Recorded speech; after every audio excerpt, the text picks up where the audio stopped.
Roman Empire. Television. La la la la la la. Marco. La la la la la la. Kadija. Tuapa inobula usikirara duka. Unyangwe shikanzi chibaba kacha broken. Aisidinja nchifamba netoka. Chibaba chamo sakakaticha. Usamiri mango maramba uchiticha. Iminyangwe shikanzi ditori befocha. Dinovasi ya mototo wachichucha. Chiba Toto kumbira muteuru. Nanzi tako pengeswa kane motoriru. Yo watichandura kapamagairu. Emara vamiru. Aludisa apana notimisa. Apana notimisa. Apana notitisa. Goma toa tisa. Tomanya kura pisa. Danzi totitisa. Ola na disatita finisha. Sisisa.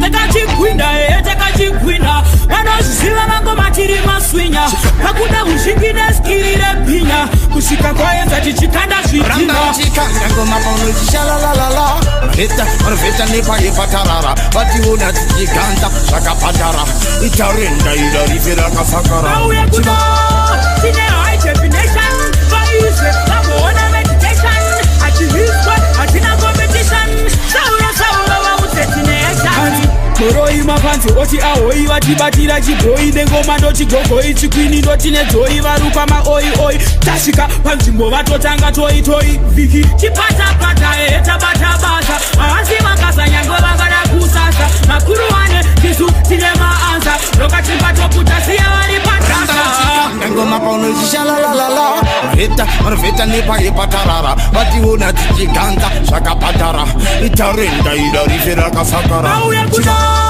Tine high definition Vaise Lamo ona meditation Achiviswa Atina competition Saura wa utetine esha Divaye mashandiro angu senyanduri Vauze chopadika dizo zandiri Tauya sangunda kachaja mapatiri Dorova ngoma ndimbofunga kaviri Kuitokoja, kuirova nongoja Vauze ndinomira Ipopa mamonya saka chibaba Chauya mangu mafuti ndomaya Nekutikata kanyanya Dinenge mukanya ndovasiya vachipeya Shishalalala Marveta nepa yepa tarara Vati una tichiganza shaka patara Itarenda ida rifera kasakara Mauye kuno Tine high definition Vaise Lamo ona meditation Ativiswa Atina competition Saura wa utetine esha Nefino Pati noti shalalala iwilo